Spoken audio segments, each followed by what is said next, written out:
I am a publisher, writer, editor, daughter, sister, auntie, dog mom, and many other things, including currently a cancer patient.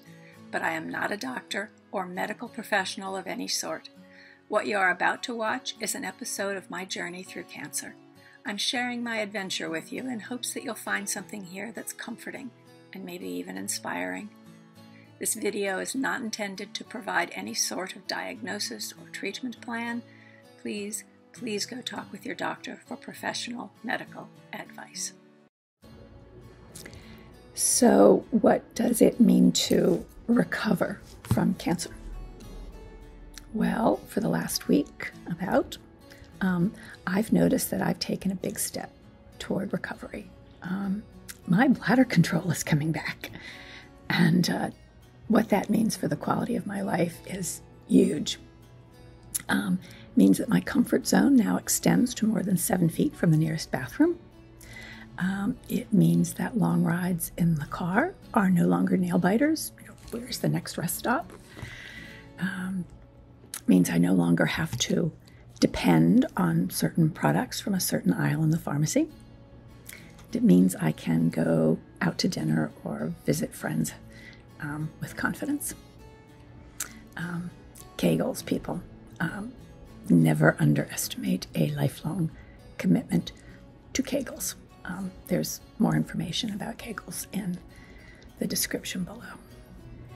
I'm also starting physical therapy this week to address not only pelvic floor strength, but strength in general as it applies to battling osteoporosis and an out-of-condition core and balance and stamina. This week I start working on getting my stamina back, and I'm ready for it. How am I doing physically? My biggest issue right now, honestly, is totally not cancer related. It is the injury that I inflicted on myself by pushing too hard in yoga class. Working with a therapist who is going to help me reach my goals and do it in a way in which I don't hurt myself is good. But as an overview of recovery, taking care of oneself after cancer treatment is over is really no different than the ways in which we're supposed to take care of ourselves, whether we have cancer or not. Regular exercise to increase strength and lessen depression and anxiety and reduce fatigue and pain and improve mood and sleep and to lower the risk of cancer coming back. A balanced diet that includes lots of fruits and veggies and lots of healthy sources of fats and carbohydrates and lots of protein. A good night's sleep and a regular sleep schedule, which admittedly is one of the hardest things for me, and it has been for most of my life. I was the kid who read all night with a flashlight under the covers on school nights. Reduce stress, or at least manage it through meditation and exercise and a healthy social life. This is a bit of a big ask for most cancer patients. It might be the hardest part of cancer recovery. And that's because of a little thing called cancer-related post-traumatic stress, or PTS. The cancer-related traumas, being diagnosed with a life-threatening illness, the absolute brutality of many treatments, 5 years of long-term monitoring and waiting for the next and the next and the next tests to find out if the cancer has really gone and if it has recurred, and the terror of being told at some point that the cancer has indeed recurred. I don't know yet what it might take for me to manage post-cancer stress.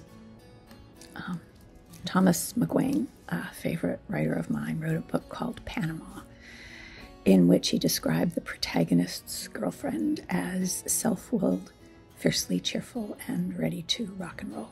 And I read the book a good 40 years ago, and my boyfriend at the time told me that that would or could be a good description for me. My brother, on his last visit, told me that one of the things he admired as I went through the cancer journey was my ability to stay cheerful and optimistic. And, a fiercely cheerful nature has served me well, for the most part.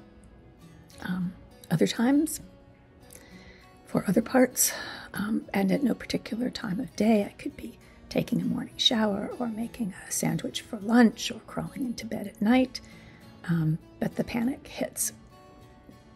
And I haven't figured out yet what actually triggers it, but it is an overwhelming sense of being vulnerable to the unknown. I once said in an earlier video that I wasn't sure I would ever get my pre-cancer life back. And what I mean by that is, sure, we all know we're going to die. Everyone does it. But a post-cancer life includes, or at least it does for me, a new and acute awareness of mortality. Not a crippling awareness. I have bouts of irritability and an hour here or there where I can't think straight, but I'm capable of functioning for the most part. I do, however, think I need to explore a few other avenues for coping. My understanding is that the earlier one begins to address this sort of panic, the better, and I really don't want to get to the point where it escalates and I need medication to control it. So right now I'm doubling down on relaxation techniques that have worked for me in the past, breathing exercises, yoga, visualization, and I'm seeking out a cancer support group with whom I resonate. It also helps that I have stepped back into the role of caregiver for my stepfather during his knee replacement surgery, and for the record, for those of you who want to know, he's doing just fine. Being a caretaker it's a distraction from thinking about cancer thoughts, but also because it makes me feel capable and strong. And luckily, we are also in the middle of the winter holiday season, which is a favorite season of mine, and the time of year goes a long way toward helping me to remain fiercely cheerful. Oh, yeah. So if you want to follow along on a deeper dive for what I call the not safe for work aspects of cancer treatment and recovery, you can follow me on Patreon. The link is below. Thanks for watching, and I'll see you next week. If you liked this video, don't forget to give it a like, subscribe, and ring the bell. Also, don't forget to call your senators and your congresspeople to demand universal health care, and most importantly, don't forget to vote.